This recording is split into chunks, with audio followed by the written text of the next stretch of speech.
Dimanche de meeting présidentiel, celui du candidat d'extrême droite Éric Zemmour a débuté à Villepinte. Il doit prendre la parole d'ici peu, tandis que du côté de la Défense, Jean-Luc Mélenchon a rassemblé ses soutiens de la France insoumise. On en parlera avec notre envoyé spécial Karim Akiki. Ensuite, faut-il vacciner les enfants? La question sera posée demain au Conseil de défense alors que la 5e vague continue de gagner du terrain en Europe. Le variant Omicron donne toujours des sueurs froides aux virologues. Et puis le pape François est en Grèce. Il a passé la journée sur l'île de Lesbos, devenue ces dernières années une prison à ciel ouvert pour les migrants. Il a appelé à mettre fin au naufrage de civilisation.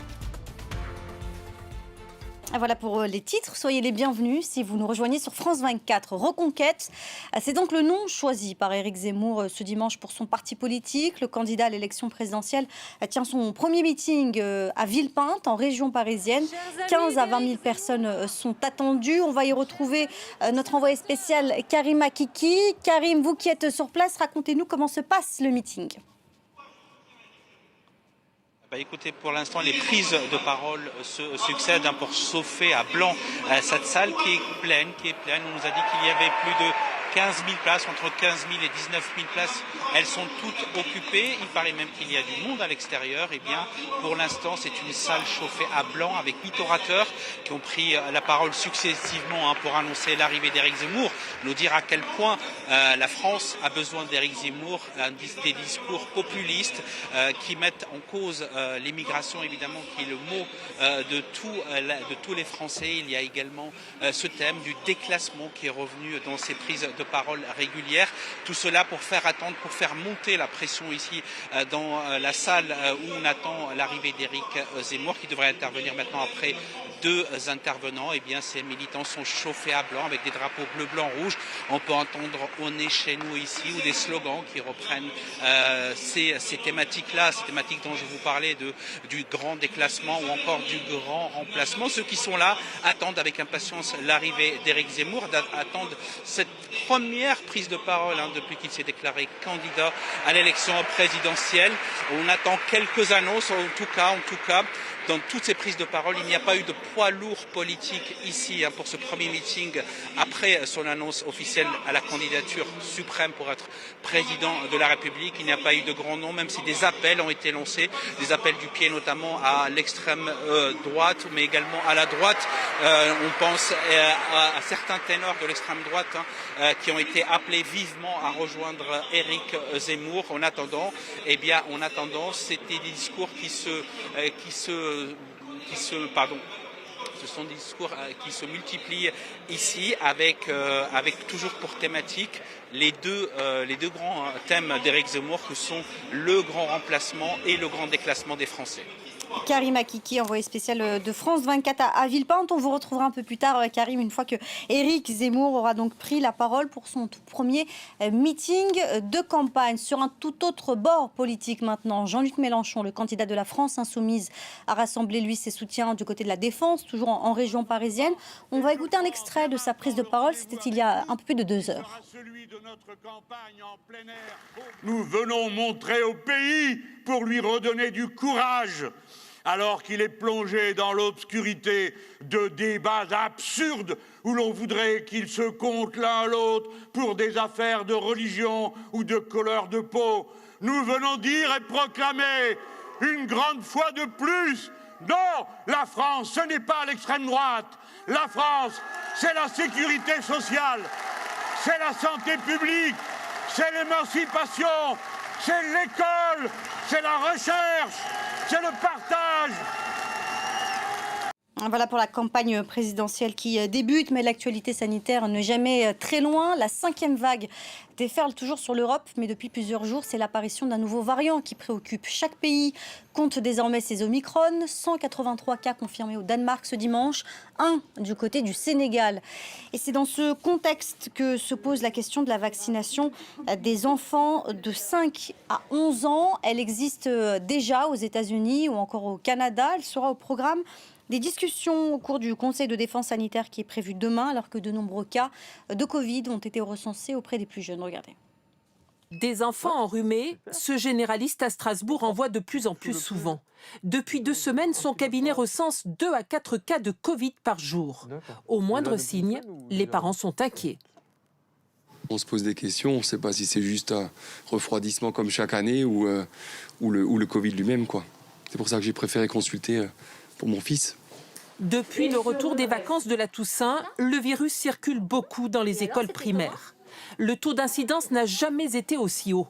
863 cas pour 100 000 enfants chez les 6-10 ans. Cette vague n'est pas plus grave en termes de santé pour les enfants. Les enfants ne sont pas plus gravement touchés. Par contre, comme il y a plus d'enfants touchés, obligatoirement, on risque d'avoir plus de formes graves pédiatriques que les précédentes vagues. La Haute Autorité de Santé recommande de vacciner les 5-11 ans à risque de formes graves.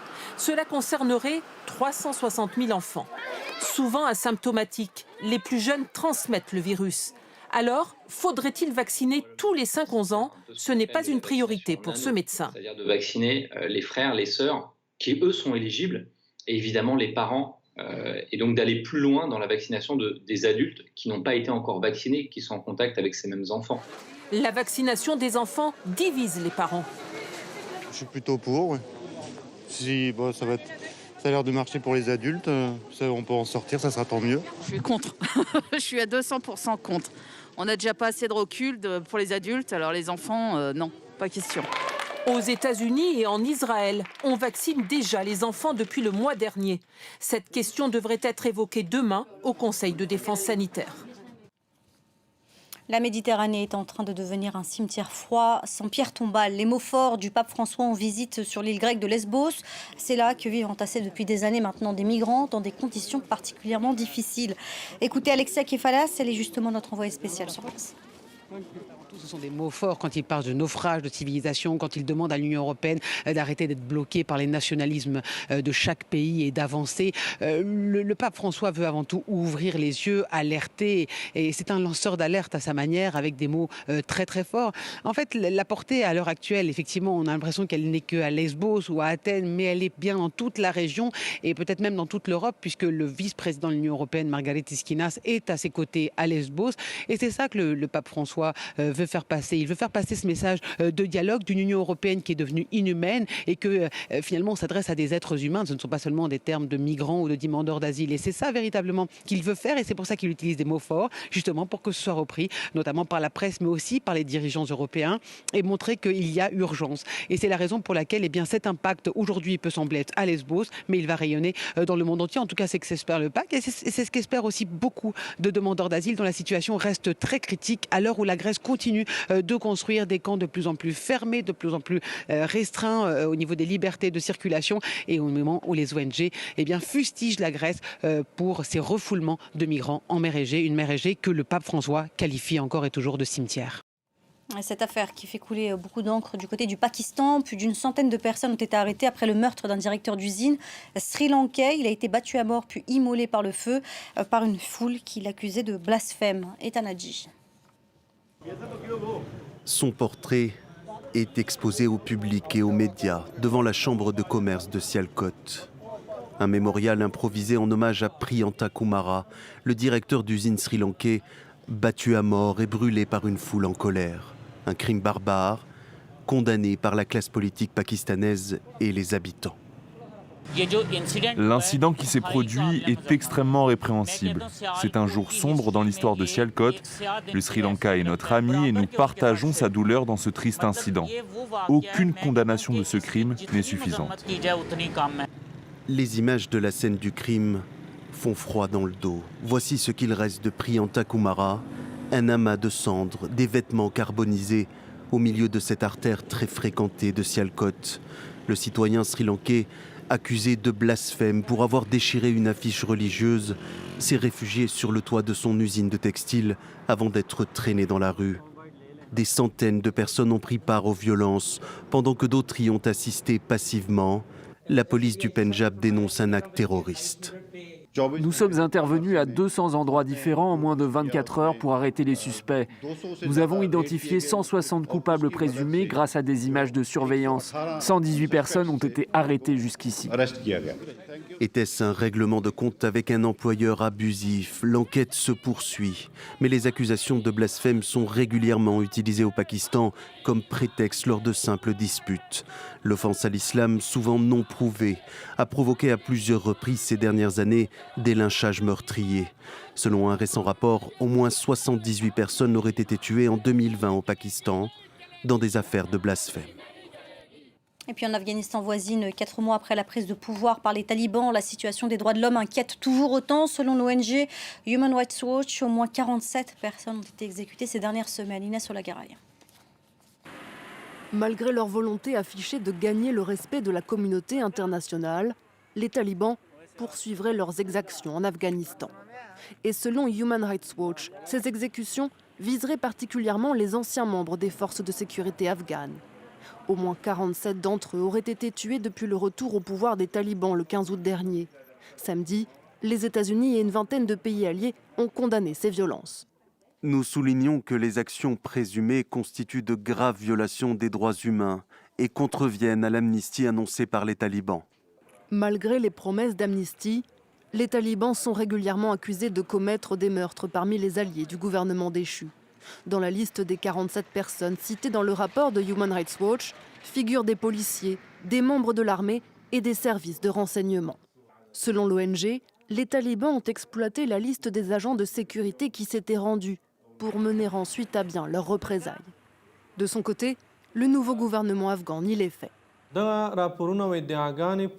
Ces accusations ne se fondent sur aucune preuve. Nous rejetons ces accusations. S'il y a des documents et des preuves, alors il faut nous les montrer. Ces exécutions sans procès viseraient aussi des individus soupçonnés d'appartenir au groupe État islamique, comme ici à Nangarhar, dans l'est du pays, où les forces talibanes ont mené un raid mardi dernier. Les États-Unis et leurs alliés occidentaux réclament désormais l'ouverture d'enquêtes transparentes sur tous les cas d'exécution qui ont été signalés. Voilà pour l'essentiel de l'actualité internationale. On reparlera dans un petit quart d'heure de ce meeting politique, le tout premier d'Éric Zemmour qui se tient du côté de Villepinte où on attend toujours la prise de parole du candidat de l'extrême droite. On en parlera donc à 17h30 sur notre antenne. En attendant, l'information, elle, continue toujours sur notre site internet www.france24.com avec à la une cette visite du pape François sur l'île grecque de Lesbos, là où de nombreux migrants vivent toujours dans des conditions extrêmement compliquées. On se retrouve dans un petit quart d'heure, restez avec nous.